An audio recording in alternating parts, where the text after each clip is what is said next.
Hi, and welcome to this episode of Inside View. My name is Cory Burnell, and I'll be your host for this episode. Our guest is Doug Archer, our new president at Mark Twain Medical Center. Doug, thank you for joining us. Thanks, Cory. Happy to be here. Yeah, great, man. We're excited about this opportunity for people in our community to get to know you a little bit better. So, let's see, you just started in March, was it? March 18th. March 18th, Yes. Okay. Yeah. Well, give our viewers a little bit of background on where you came from and what you'd been doing, and a little bit about your family life as well. Yeah. I'll start with the best part. That'd be my family. There you go, right? I'll be celebrating 19 years of marriage this July with my wife, Holly. And we have two kids. So my daughter is 16, that's Kylie, and my son is 13, that's Jake.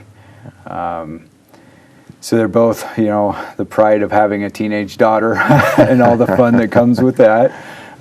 She's a sophomore in school right now, and talked to her yesterday, actually. She was very excited. She got an A on her AP Honors English class on her final, so that was great.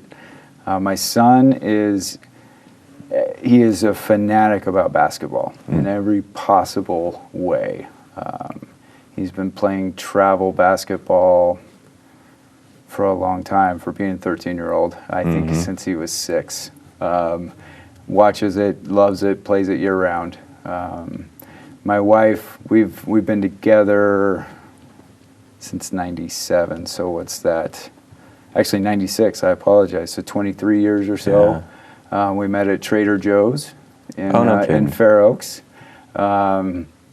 And she grew up on the Big Island of Hawaii, moved over here after graduating high school, and we worked together at Trader Joe's. That's where we met. And then, like I said, we've been married about 19 years. We lived in Sonoma County for a good portion of our time together. And currently she's a yoga teacher. So she teaches, she's been teaching yoga for about 8 years. She teaches 6 classes a week. Very cool. Yeah, so it gives me a little motivation to try to stay in shape and keep up with her. Right. Yeah, but I'm pretty blessed there.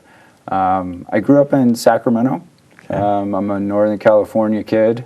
I lived in Northern California my whole life. So grew up in Sacramento. I left Sacramento after high school, went to Sonoma State for undergrad. Lived in the Santa Rosa area for, probably 8 years total. Finished up school, and then after Holly and I got married in 2000, quickly realized that you couldn't buy a home in Sonoma County on a waiter's salary. Right. And so I had a great opportunity to move back to Sacramento, and worked into a job at Sutter Health. And that's how I got my start in healthcare.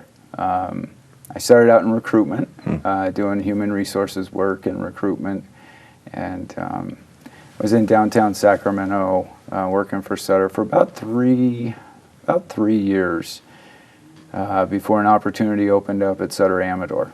So just to the county north of us. So I jumped on the chance. My wife growing up on the Big Island, she was used to a real rural environment. And as a kid, I spent pretty much all summer up in the foothills and, up in the Sierras, and just loved it. So when we had a chance to move out there, we jumped on it. So we moved out there. We lived in Pine Grove for about 4 years. Okay. And really, really enjoyed it. We had my daughter in Sacramento right before we moved. And then my son was born at Sutter Amador. Loved the job, loved the community, and that's really where I fell in love with healthcare. I got into the recruitment because I like people, and it seemed like a fun thing to do. But spending the time I did at the small hospital in Jackson was really eye-opening, how complex of an operation a hospital is, and how important the service of healthcare is, and how vital a similar situation there where we're the only hospital in Amador County. Right. How vital the facility is, and not just from being a big employer, but you're taking care of a whole county. Right. That really struck me. It's quite a responsibility. It is. And so in a small hospital, one of the things we joke around about is you wear a lot of hats. Mm-hmm.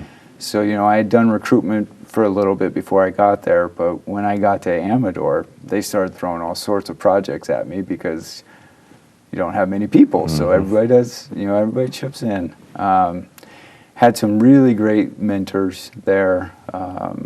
And one of them was Ann Platt, who recently retired from Sutter Amador. And anyways, just really fell in love with the whole idea of running hospitals and the operations. The CFO at the time was a woman named Siri Nelson, and she's the one that actually encouraged me to go back to school and get my graduate degree in Master's in Health Administration. Okay. And she wrote the letter of recommendation that probably got me into USC. Because it surely wasn't my undergrad performance. We could talk about that in another interview. And then, being a small hospital, I was in the recruitment role. And really, for me to grow, I needed to leave. I needed to go. I ended up going back to Sacramento, staying with Sutter, and did a lot of work with medical groups and hospitalist programs, which is like an inpatient physician.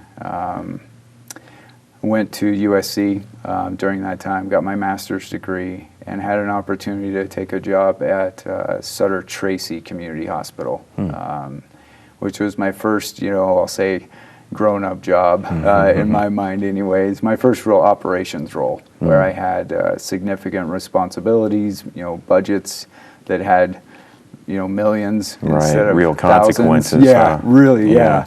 I was at Sutter Tracy for about 6-7 years. Learned a ton. It was a fairly small facility, 82 beds, and went through a lot of exciting changes there. We went live on an electronic health record, which is basically going from a paper process to full electronic. That was a fun experience. And that was what's called an assistant administrator role. Okay.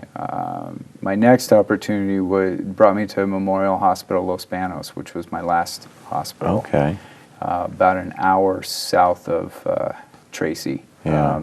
If you've ever been to Monterey, you drove by it. And it was very similar to Mark Twain. Smaller community hospital. Our average census was about the same as Mark Twain. Okay. Busy ER. And a lot of those rural health challenges, recruitment being one of them. Right.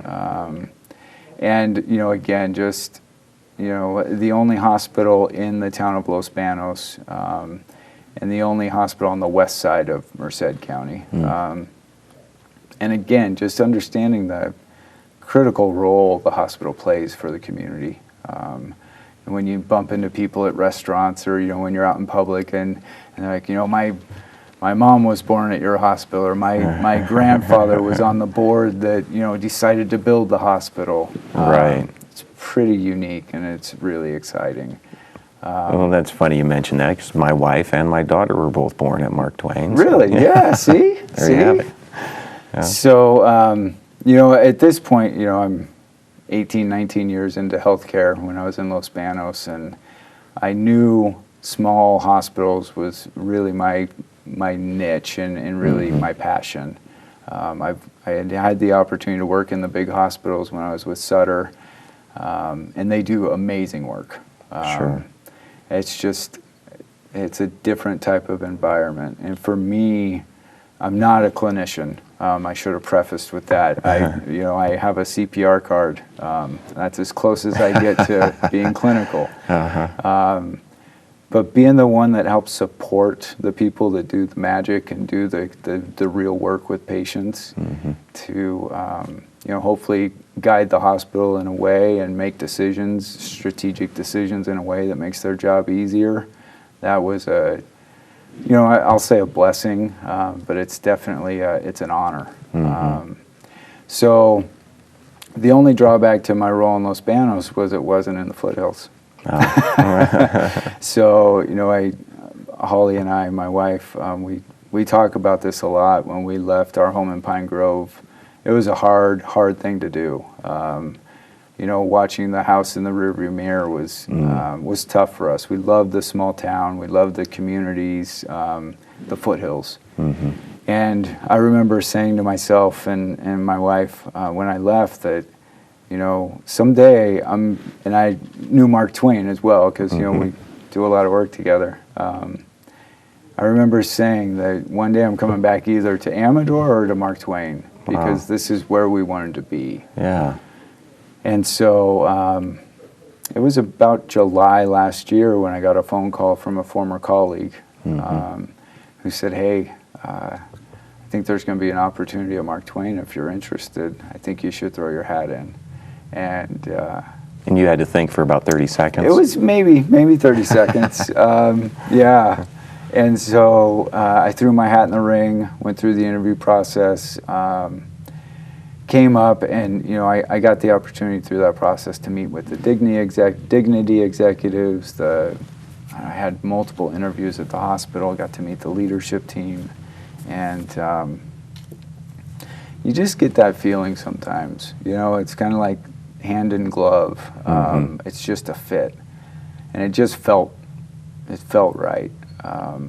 It was a big decision. I was with Sutter for almost 20 years. Yeah. And but I took the leap of faith and accepted the opportunity and started here in March and have not looked back yet. Right. And they haven't given me time to look back. Maybe that's part of it. It was trial by fire. A lot of things going on in that little hospital.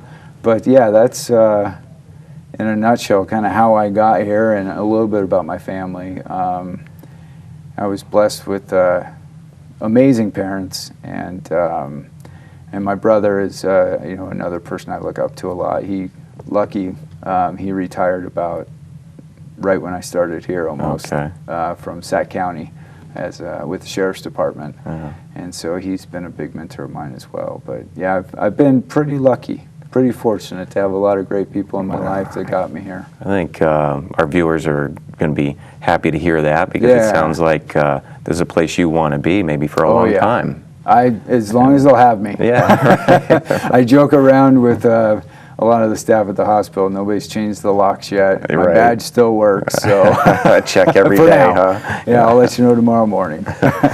Well, you mentioned meeting with leadership at the hospital, and one thing that's come up and perhaps has caused leadership change is perhaps the merger. Sure. That's with what, Catholic Health Initiatives is what Dignity Health merged with? So how's that impacted things, and particularly maybe even your role? Absolutely. So it's actually a really interesting time to join the organization because I believe the merger was effective in February, and the merger being between Dignity Health, which I think most of our viewers would probably know pretty well, and then we call CHI, Catholic Health Initiatives, which is primarily a Midwest organization with a lot of facilities in the Northwest, like Seattle, Washington, Oregon area. So it's a merger of two big organizations into one really big organization, and that is called Common Spirit. Okay. So the two coming together is called Common Spirit. And so I'm joining Dignity Health at a time when Dignity Health is joining CHA and becoming Common Spirit. So it's really, it's a neat time to join the organization because it's not just me going through change, but it's the whole, everybody going through change. Sure. So I think, for Calaveras County, what does that mean? Frankly, being part of a big health system is almost essential anymore. It's a tough environment running hospitals and just staying financially solvent and is it that you've got deeper pockets or economies of scale? It's more the economies of scale. I don't know that there's too many deep pockets left in the hospital industry. Right. But the economies of scale are really big. But I think what's really unique with CHI coming to the table is they have a lot of small rural hospitals. So Mark Twain is what's called a critical access hospital, And in the legacy dignity system, we'll call it, there's only one other critical access hospital, that's Mount Shasta. So it's really, Mark Twain and Mount Shasta kind of trying to figure out who are we and how do we operate, and strategy's a little bit different. Things are just a little different. What constitutes being a critical access hospital? What makes that happen? So it's a designation provided to hospitals that are in almost like a safety net position, right? So there's some mileage requirements. Okay. There can't be other hospitals within 30 miles. It's essentially a program that allows a more I guess effective or attractive reimbursement model. Mm-hmm. They call it cost plus. So essentially, we get 101% reimbursement for our cost. Okay. So if it costs me $100 to take care of you, I get $101 back for Medicare. So there's some rules that apply to that. There's a couple of restrictions that are 25 bed limit. So critical access hospitals are either 25 beds or less. Oh. And the length of stay is 96 hours or 4 days or less. Mm-hmm. The length of stay isn't a concern at all. Our length of stay averages about between 3.5 days. Okay. And that's about where it should be. 25 bed limit hasn't been a problem for us because we manage our patients pretty effectively, and we can get you in and out fairly effectively. But those are kind of the rules that come with it. Yeah. But what's unique with CHI coming to the table is they have, and I'll get this number wrong, so but it's somewhere between 20 and 30 critical access hospitals. Oh, wow. And I'll say, they're very critical access. Mm-hmm. So we're talking about, in the very rural parts of Nebraska and Oklahoma, where they're 2, 3, 4 hours away from major metropolitan centers. Right. So I think joining of CHI and Dignity will give us an opportunity to really leverage and learn from those other critical access hospitals and how they operate. And I'm just looking forward to that opportunity to live and to learn with those guys and see what we can teach them and they can teach us. Mm-hmm. But I think generally the merger and the being part of a larger system, it allows Mark Twain, our hospital, to provide things that we couldn't provide otherwise. Yeah, you had mentioned perhaps technology advancements and like telemedicine. Is that something that this merger with CHI really, those economies of scale help make happen? I do anticipate more opportunities for especially the telemedicine type stuff. When you're in remote Nebraska, telemedicine becomes even more critical. Mm-hmm. Here we're in an hour from the Sacramento Stockton market, 2 hours give or take from the San Francisco, which is huge, right? Mm-hmm. Our access to specialists is probably a little better than it is if you're in a very rural part of the Midwest. Mm-hmm. But it does allow us to leverage things like that. I know there's a couple of programs I've heard about through CHI where they leverage that telemedicine a lot more often and with more specialty coverage than we do. I think we can learn a lot there. Would you say that telemedicine, if you were to look out maybe a decade or so down the line, is it going to dramatically reduce the cost of care, perhaps? I think it'll reduce the cost of care. There is loads of pressure from many angles on reducing the cost of care. Mm-hmm. But I think telemedicine, and the way I believe it'll do that is probably one of the biggest challenges facing healthcare in general is workforce. So no matter what technology you have, healthcare is about people taking care of people, period. Telemedicine is still a person on the end of it's not really a phone, but a computer of some sort taking care of a person on the other end. You can't do it without people. Right. But what telemedicine does is it allows you to leverage. You can really scale up the human resource. So you can have a situation where you have, like our telepsych program, we have a telepsychiatry program. we can have one provider that can provide telepsych services for 3 or 4 facilities anywhere.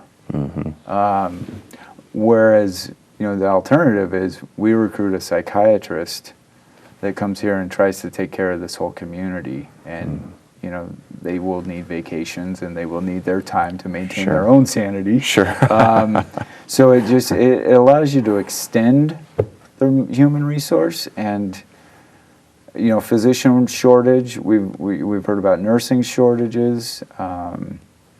Anything we can do to help leverage and extend the human resource is going to be critical. Less and less people are going into medicine of all stripes, but specifically physicians. Medical school, enrollments are down, and the people that are enrolling aren't enrolling to be your classic Marcus Welby, family medicine, internal medicine. They want to be super specialists, and which is great, and we need those. But we also need people for your regular bumps and bruises and coughs and sore throats. So the more we can leverage telemedicine and technology to help us with that, the better. Yeah, well, demographically, we're in the middle of the baby boom generation turning 65, and so we've got an increased level of demand, and yet, as you say, a decreasing level of supply. Exactly. Physicians and the complexity is pretty unique. So I believe we'll see life expectancy increasing, right? We will live longer. But we will also have chronic conditions, at least for the latter part of life. And so you're managing multiple medications for different ailments, and they cause contraindications and challenges. So the need to really leverage again and offer those different specialties in a community like Calaveras is huge. Right. But when you look at, let's say, like a neurosurgeon, a neurosurgeon needs a pretty big population in order to stay busy. The 40+ thousand people in Calaveras County don't supply that, right? Right. So we need to partner with our big city brothers and sisters to help us, be able to do that, and maybe have specialists come moonlight or rotate through here, so we can get that care to the community. Yeah, interesting. Well, of course, in delivery of care in the community, a big part of that are clinics. Sure. And so, on one end of the county, we have the new clinic being built in Valley Springs. Can you talk about how many clinics there are in the county, the need for that new clinic, some of the challenges that were perhaps happening with the older, smaller one across the street? Sure. So we currently operate 8 clinics in about basically 5 locations. Okay. So in San Andreas, we kind of have, we've got a pod of clinics right by the hospital. One of the more exciting developments is our Angels Camp Clinic, which is being built on the hill right above Froggy's Car Wash in Angels Camp.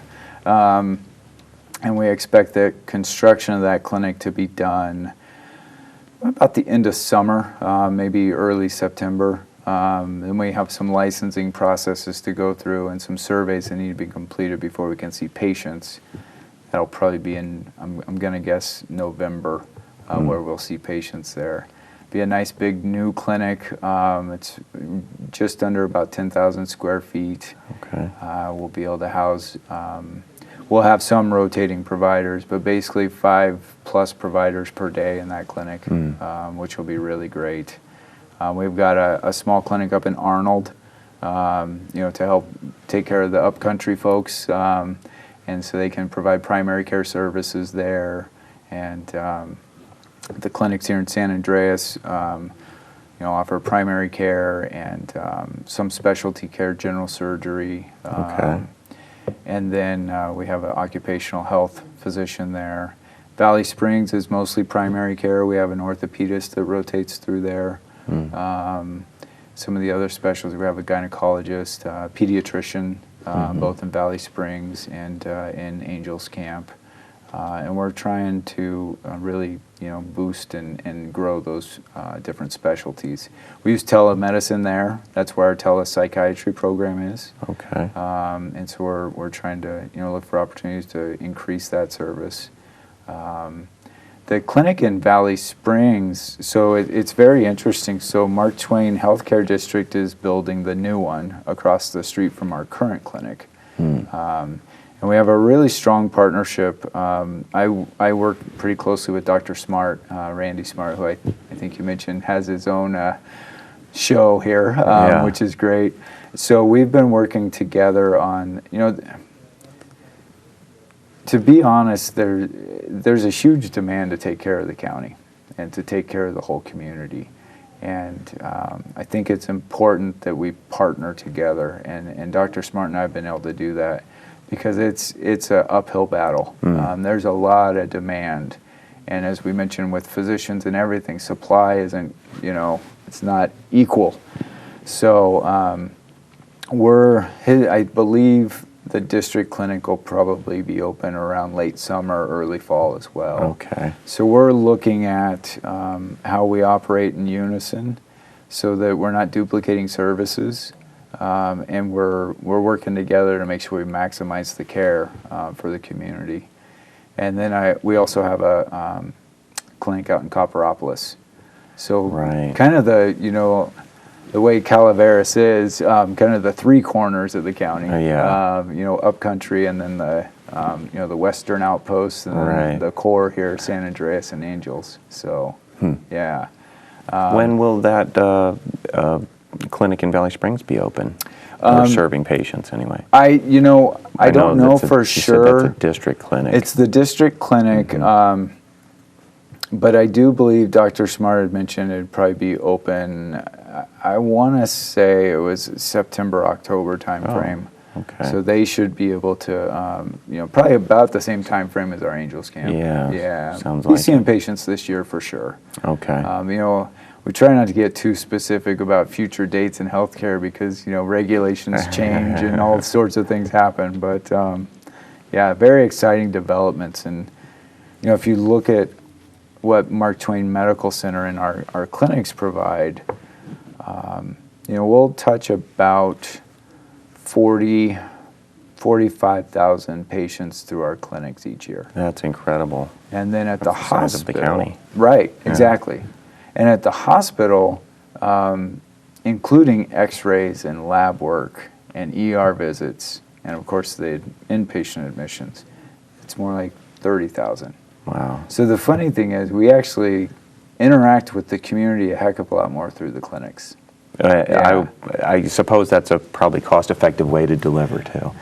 But Doug, we have covered so much, and we have run out of time. So yeah, look at that. We could do another show. Yeah. Here. And I hope that if we do another show, our viewers will tune in and see it. Now, if they want more information about what's going on at the hospital, sure. You want to give out the website? You know what? I don't know what the website I'm is. going to say it's probably marktwain.org I'm sure or it's marktwainmedicalcenter.org. I'll tell you what, a Google search will do it. I don't look it up very often. Right. I have the site. I don't need the web. There you go. That's right. All right. Well, thank you, folks, for tuning in. I hope you found this information entertaining and useful. I know I certainly did. So thank you again, Doug, for joining us. Appreciate it. And we'll see you next time on Inside View.